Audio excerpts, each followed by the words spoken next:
InsyaAllah kita sambung lagi kongsian tafsir surah Al-Kahfi bermula daripada ayat 27 hingga 31. Sebelum tu insyaAllah kita sama-sama membaca daripada ayat 27 sehingga ayat 31 dan seterusnya. Kita akan huraikan dengan terjemahan dan pengajaran insya-Allah. A'udzu billahi minasyaitonir rajim. Watlu ma uhiya ilaika min kitabi rabbik la mubaddila li kalimatihi wa la tajida min dunihi multahada. واصبر نفسك مع الذين يدعون ربهم بالغداة والعشي يريدون وجهه ولا تعد عيناك عنهم تريد زينة الحياة الدنيا ولا تطع من أغفلنا قلبه عن ذكرنا واتبع هواه وكان أمره فرطا وقل الحق من ربكم فمن شاء فليؤمن ومن شاء فليكفر إنا أعتدنا للظالمين نارا أحاط بهم سرادقها وإن يستغيثوا يغاثوا بماء كالمهل يشوي الوجوه بئس الشراب وساءت مرتفقا إن الذين آمنوا وعملوا الصالحات إنا لا نضيع أجر من أحسن عملا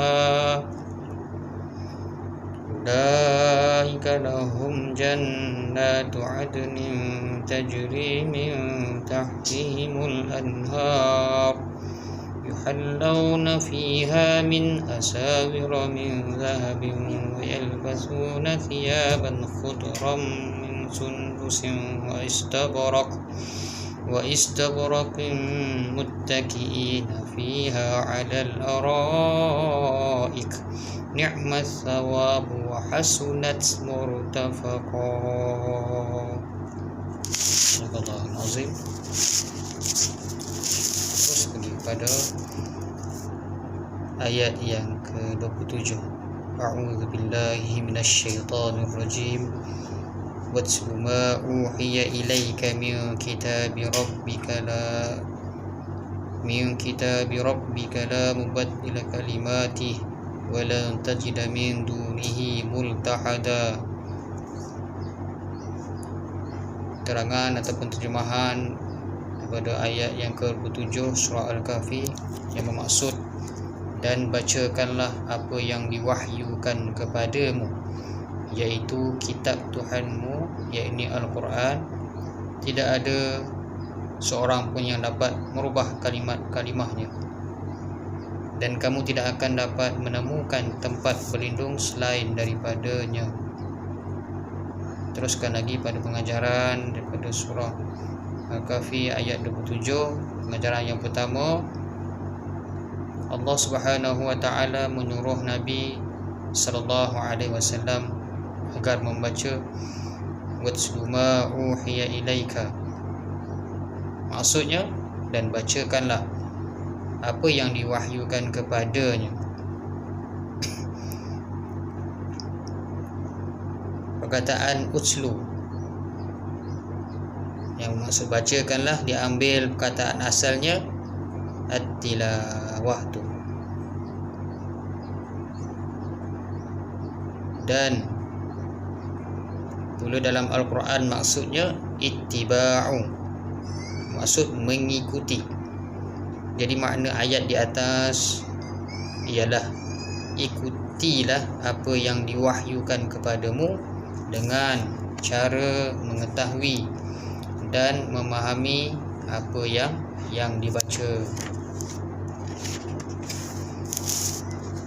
Seterusnya, membenarkan perkhabarannya, melaksanakan suruhan dan menjauhi larangannya. Itu uraian daripada perkataan ataupun kalimah kalimah ittiba' ataupun utlu.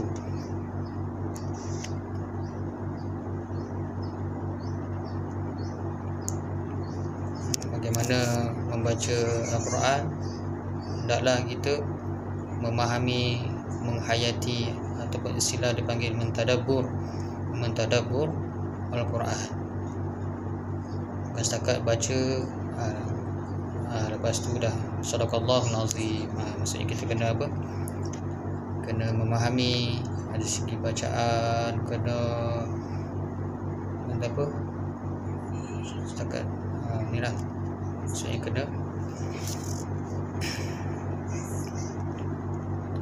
kena faham dan tadabbur dan tafsir. Kalau dah ni maksudnya ni kita dah baca, kita faham, kita dari segi faham ni maksudnya dari segi tajwid dan penafsiran Al-Quran. Cerita huraian tadi berkata membenarkan perkhabarannya. Maksudnya Quran adalah yang benar lah. Macam sebelum ni ayat yang pertama surah Al-Kahfi mengatakan apa? Dia bukan dongeng, bukan kisah yang macam buku cerita, tak. Al-Quran ni adalah benda yang benar. Dan sampailah kata apa? Hari kiamat. Berbeza dengan contoh lirik lagu. Lirik lagu ni tak kekal. Bila kiamat habislah. Tapi Al-Quran ni daripada zaman yang kata apa? Zaman Nabi, zaman para sahabat, zaman tabi'in dan sampai umat akhir zaman, sampai hari kiamat, Al-Quran ni sentiasa wujud. Maksudnya ada, dia tak berubah. Maksud di sini ayat dia tidak berubah, tetap sama. Siapa tak baca rugi. Itu dia punya point dia. Siapa tak baca Quran rugi. Allahu Akbar. Seterusnya melaksanakan suruhan. Jadi bila kita baca Quran ni tadi, Allahumma salli ala sayyidina Muhammad, kita tahulah adalah Quran ni banyak macam nasihat, sebagai bentuk cara lah segi dakwah, macam mana kan. Kalau kita baca Quran kita tahu nasihat tentang kejadian alam dan sebagainya. Jadi maksudnya kita kena ikut apa yang Allah suruh. Contohnya a'udzubillahi minasyaitonir rajim wa aqimus solah. Maksudnya dirikanlah solat. Kita baca wa aqimus solah, tapi kalau kita tak melakukan, tak laksanakan, hukumnya adalah dosa lah. Sebab kita dah baca, dah tahu tapi tak buat. Allah minta jauhkan. Serta menjauhi larangannya. Kalau Allah kata jangan buat benda ni, maksudnya kita sebagai orang beriman jauhkanlah benda-benda perkara-perkara yang maksiat, jauhkan. Al-Quran adalah kitab agung yang sangat sempurna, tiada perubahan padanya, malah ia dijamin tidak boleh diubah hingga hari kiamat. Dah jelaskan tadi. Seterusnya pengajaran yang kedua, ayat ini juga menegaskan bahawa tiada tempat berlindung selain Allah Subhanahu wa taala. Jika kita sudah yakin bahawa tempat berlindung hanya kepada Allah yang Maha Esa dalam semua keadaan, maka sudah pastilah keyakinan seperti itu akan membawa natijah bahawa hanya kepada Allah kita beribadah. Maksudnya kita beribadah tadi hanya kepada Allah Subhanahu wa taala. Jangan menyekutukannya, jangan membelakanginya. Setiap apa yang umat dia buat, dan Allah Maha melihat dan Allah Maha mengetahui. Walaupun umpama CCTV dunia ni sekadar kata apa, contoh orang tu nak ambil merompak dan sebagainya, CCTV dunia ni akan zoom dekat orang yang buat tu kan. Tapi CCTV dari sisi Allah Subhanahu wa taala dia punya lagi besar. merangkumi semua umat, buat baik ke, buat yang tak baik ke, yang derhaka ke, semua Allah tahu. Bila dia punya ni, hari kiamat lah, dia akan pertontonkan simpulan masyarakat dunia ni. Dia suka buat amal kebajikan. Simpulan ni contoh membelekehkan ataupun mempertikaikan orang buat kebajikan, sumbangan dan sebagainya. Allah akan pertontonkan orang yang macam ni, sama ada baik ataupun tak baik. Kalau ikutkan ni sebagai pendapat sendiri lah, bila bagi bantuan tu ataupun bagi sumbangan, kita sokong lah, kita sokong. Jangan kita mempertikaikan, jangan memperlekehkan orang. Allahu Akbar. Maksudnya pengorbanan sangat besar. Bukan senang nak bagi bantuan ataupun sumbangan daripada orang ramai. Allahu Akbar. Hanya Allah yang mengetahui. Tapi mudah-mudahan, insya-Allah, doakan mudah-mudahan Allah memudahkan urusan orang yang suka membuat kebajikan. Fastabiqul khairat, berlumba-lumba dengan kebajikan, membuat amal yang baik. Seterusnya, maka sudah pastilah keyakinan seperti itu akan membawa natijah bahawa hanya kepada Allah kita beribadah, mengharap dan takut, serta memohon pertolongan ketika sukar ataupun senang. Jangan kata susah je mohon kepada Allah, bila senang kita lupa Allah. Tak, maksudnya ketika waktu kita senang ke, waktu ketika kita susah, kita mohon pertolongan kepada Allah Subhanahu wa ta'ala. Berikutnya pada ayat yang ke-28, wasbir nafsaka ma'al ladzina yad'una rabbahum bil ghadati wal 'ashiyyi yuriduna wajha wa la ta'du 'ainaka 'anhum turidu zinatal hayatid dunya wa la tuti' man aghfalna qalbahu 'an dzikrina wattaba'a hawahu wa kana amruhu furta. Yang bermaksud, dan bersabarlah kamu bersama-sama dengan orang-orang yang menyeru Tuhannya di pagi dan senja hari dengan mengharap keridaan-Nya, dan janganlah kedua matamu berpaling dari mereka, yakni kerana mengharapkan perhiasan dunia ini, dan janganlah kamu mengikuti orang yang hatinya telah kami lalaikan dari mengingati kami serta menuruti hawa nafsunya, dan adalah keadaannya itu melewati batas. Maksud terjemahan pada ayat yang ke-28. Kita teruskan lagi pada pengajaran yang kita boleh ambil iktibar bersama-sama, insya-Allah. Pengajaran yang pertama, jika pada ayat sebelumnya Allah Subhanahu wa taala memberi arahannya yang pertama kepada Nabi Muhammad sallallahu alaihi wasallam agar baginda membaca Al-Quran dan mengamalkan kandungannya. Macam ni dicakap tadi lah, baca Quran dan mengamalkan kandungannya. Jadi kita sebagai umat ni ikutlah apa? Ikutlah para nabi ataupun ikutlah contoh Nabi Muhammad sallallahu alaihi wasallam. Baca, faham dan amal. Itu kaedah dia. Maka pada ayat ini Allah Subhanahu wa taala menyuruh baginda dengan suruhan kedua, iaitu agar baginda duduk bersama orang-orang yang fakir dan lemah dari kalangan para sahabat. Maksud tadi kita duduk dengan orang yang betul-betul susah. Alhamdulillah, ayat ni kebetulan pula yang dibacakan tadi, kebetulan pula situasi isu semasa ni kan. Allahu Akbar. Jadi semoga kebetulan sajalah. Maksudnya Rasulullah tadi duduk dengan orang-orang yang betul-betul susah. Betul-betul orang kata apa, kalau kata apa, kais pagi makan apa? Pagi. Allahu Akbar. Maknanya apa maksudnya? Duduklah kamu bersama orang-orang yang mengingati Allah. Maksudnya kalau orang yang dhaif tadi yang kata apa, yang senang cerita asnaf lah, susah. Dia susah tadi, sering bibir ataupun mulutnya mengingati Allah. Fazkuruni azkurkum. Ala bidzikrillah tatma'innal qulub. Maksudnya bibir dia tadi dibasahkan dengan zikrullah, berzikir ataupun memuji Allah Subhanahu wa taala. Ni yang Allah inilah menceritakan dalam pengajaran tersebut. Saya ulang sekali lagi, duduklah kamu bersama orang-orang yang mengingati Allah, memujinya.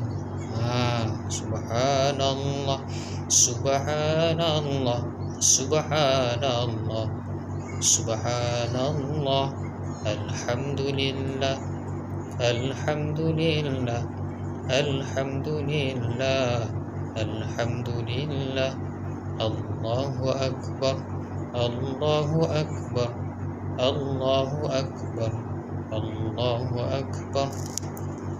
Memuji kebesaran Allah Subhanahu wa taala. Seterusnya mensucikannya, seterusnya membesarkannya, yakni Allah Subhanahu wa taala. Berdoa kepadanya pada waktu pagi dan petang. Rabbana atina fid dunya hasanah wa fil akhirati hasanah wa qina azabannar. Doa ni yang diajar oleh baginda Nabi Muhammad SAW. Lepas saja solat fardu, selepas wirid, bacalah doa ni.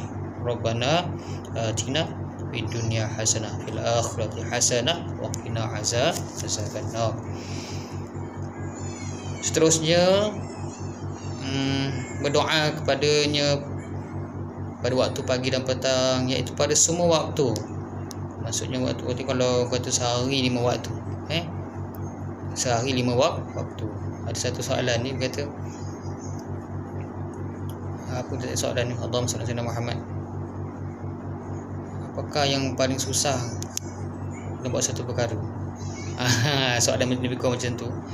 Ada orang jawab, susah nak jaga hati, susah nak jaga hati manusia. Tapi Ustaz ni kata salah. Dia kata salah. Apa jawapan Ustaz? Okey, tak ada jawapan. Jadi Ustaz tu beri jawapan lah. Jawapan dia senang je. Susah nak jaga solat 5 waktu. Allahu akbar, tersentap. Tersentap. Jadi kena jaga solat, kena jaga tiap-tiap waktu. Seterusnya, apakah mereka itu orang-orang fakir miskin ataupun orang-orang kaya yang sentiasa taat beribadah kepada Allah dan mengharap keridaan-Nya. Dan kata orang kaya ni bukan kata semua yang lupa daratan, tak. Ada yang baik. Maksudnya tak semua orang kaya yang tak baik, ada yang baik. Yang baik tu alhamdulillah lah, yang tak baik tu berubah jadi baik. Maksudnya daripada lalai, kita sentiasa ingat kepada Allah Subhanahu wa taala.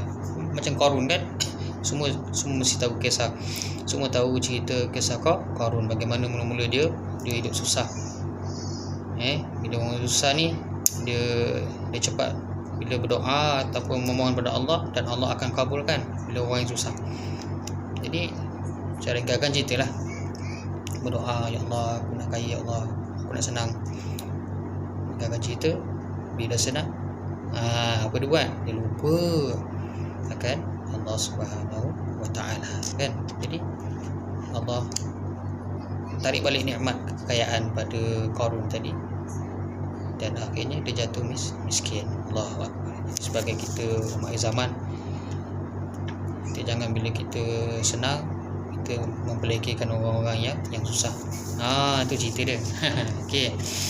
Seterusnya, pengajaran yang kedua, diriwayatkan bahawa di antara sebab ayat di atas diturunkan oleh Uwainah bin Hisnun al-Fazari mendatangi Nabi Muhammad SAW sebelum dimulai Islam, sedangkan ketika itu Rasulullah SAW sedang bersama para sahabat yang miskin. Contohnya, di antara sahabat-sahabat ni tadi iaitu Salman Al-Farisi, Bilal bin Rabah, Ammar, Suhaib, Khabab, itu Mas'ud. Lalu Uwainah berkata kepada Rasulullah sallallahu alaihi wasallam, "Wahai Muhammad, apakah engkau tidak terganggu dengan bau busuk sahabat-sahabatmu itu? Kami adalah pemimpin kaum. Jika kami meluk Islam, maka akan masuk Islam pula semua kaum kami. Boleh tak engkau usir sahabat-sahabatmu itu agar majlis ini khas untuk kami sahaja?" Sempena peristiwa inilah maka diturunkan ayat di atas. Maksudnya tadi orang besar datang jumpa Rasulullah SAW, disuruh halau sahabat-sahabat Rasulullah tadi. Sebab apa? Takut boleh merosakkan majlis. Allah subhanallah, walazbillah, tak jauhkan. Jadi seterusnya pengajaran yang ketiga lah, Allah SWT melarang Nabi Muhammad SAW mengikuti kehendak pemimpin kaum itu. Allah SWT melarang Nabi Muhammad SAW mengikuti kehendak pemimpin kaum itu dan menyuruh baginda bersabar. Fasabrun jamil dalam surah Yusuf kan. Fasabrun jamil, sabar menghadapi tawaran tersebut. Malah baginda diarahkan oleh Allah Subhanahu wa taala agar tetap bersama para sahabat yang fakir itu. Allahu akbar, Allah yang maha besar. Arahan Allah seumpama ini banyak terdapat dalam Al-Quran. Di antaranya contoh, a'udzubillahi minasyaitonir rajim, wala tatrudil ladzina yad'una rabbahum bil ghadati wal 'ashyi yuriduna wajha. Maksudnya, dan janganlah kamu mengusir orang-orang yang menyeru Tuhannya di pagi dan petang hari, sedang mereka menghendaki keredaannya. Surah Al-An'am. Seterusnya, mereka, ini kaum Nabi Nuh, berkata, apakah kami akan beriman kepadamu padahal yang mengikuti kamu ialah orang-orang yang hina. Surah Al-Syu'ara. Begitu terus kepada pengajaran yang keempat, arahan Allah Subhanahu wa taala di atas diperkuatkan lagi dengan larangan. Ini maksud, dan janganlah kedua matamu berpaling dari mereka, yakni kerana mengharapkan perhiasan dunia ini. Yang maksudnya Allah Subhanahu wa taala melarang menghina para sahabat kerana kemiskinan dan status mereka dalam masyarakat. Selanjutnya diperkuatkan lagi dengan larangan, dan janganlah kamu mengikuti orang yang hatinya telah kami lalaikan dari mengingati kami serta menuruti hawa nafsunya, dan adalah keadaannya itu melewati batas. Maksud huraian ni tadi, Allah Subhanahu wa taala melarang Nabi sallallahu alaihi wasallam mengikuti jejak langkah orang-orang yang lalai hatinya daripada mengingati Allah dan hanya mengikuti nafsu. A'udzubillahi minasyaitonir rajim. Fawailul lil musallin. Takkanlah orang yang maksudnya apa? Maksud huraian ataupun terjemahan daripada ayat fawailul lil musallin. Dia solat, tapi dia dalam solat tu dia leka lah. Allahu akbar. Iman nafsu. Ni kait. Maksudnya iman dengan nafsu. Beriman kuat, nafsu kalah, tunduk. InsyaAllah cerita pasal nafsu ni dia ada beberapa peringkat. Dia ada beberapa peringkat. Dia ada 7. Untuk pengetahuan semualah, mungkin ada yang dah tahu kan, kongsian sajalah. Ada 7 peringkat nafsu ni tadi. Saya sebutkan yang pertama, nafsu amarah. Nafsu yang kedua, nafsu lawamah. Nafsu yang ketiga, nafsu mulhamah. Nafsu yang keempat iaitu nafsu mutmainnah. Dan nafsu yang kelima, nafsu radiyah. Nafsu yang keenam, nafsu mardiyah. Yang ketujuh, nafsu kamilah. Terus pergi pada huraian yang pertama, nafsu amarah. Nafsu amarah ni yang maksud nafsu yang rendah dan jahat, berani melakukan kejahatan serta sukar mengambil iktibar. Itu huraian yang pertama lah, nafsu amarah. Nafsu yang kedua, lawamah. Maksud dia nafsu yang dah sedar tapi masih lemah. Contohnya nak buat satu benda-benda maksiat, dia tahu benda ni dosa, tapi dia kalah. Dia kalah tadi. Seterusnya, nafsu yang ketiga, nafsu mulhamah. Nafsu mulhamah. Ini nafsu yang kedudukannya tidak tetap. Kedudukannya tidak tetap. Ni dah elok dah berubah ni. Dah hijrah bagi ni. Besok tu sekejap dah jadi apa? Jadi zalim. Contohlah macam tu. Dia tak tetap, kedudukannya tak tetap. Yang keempat, nafsu mutmainnah, yang bermaksud nafsu jinak dan tunduk dengan maksud nafsu yang tenang. Dia relax je. Itu bagi nafsu mutmainnah. Yang kelima, nafsu radiyah. Apa maksud dia? Nafsu yang menerima dengan rela apa saja ketetapan dari Allah, sama ada hukum hakam ataupun syariat, ataupun syariat. Yang seterusnya, yang keenam, nafsu mardiyah. Maksudnya kedudukan mereka redha, meridai. Allah redha ke atas mereka dan mereka redha kepada Allah Subhanahu wa taala. Yang ketujuh, nafsu kamilah. Maksudnya nafsu yang sempurna. Keinginan hanya kepada Allah Subhanahu wa taala semata-mata. Nafsu ini dimiliki para rasul dan nabi. Kita yang mana lah tuan-tuan, perempuan? Kita yang mana? Nafsu yang mana? Nafsu yang ketujuh ni para rasul dan nabi-nabi. InsyaAllah kita teruskan lagi pada keterangan ataupun ayat yang ke-29, 30 dan 31 insyaAllah sama-sama. Kita semak sama-sama insyaAllah. Wa qulil haqqu mir rabbikum faman syaa'a falyu'min wa man syaa'a falyakfur inna a'tadna liz-zalimina naran ahata bihim suradiquha wa in yastaghithu yughathu bima'in kalmuhli yashwi al-wujuh bi'sa asy-syarabu wa sa'at murtafaqa.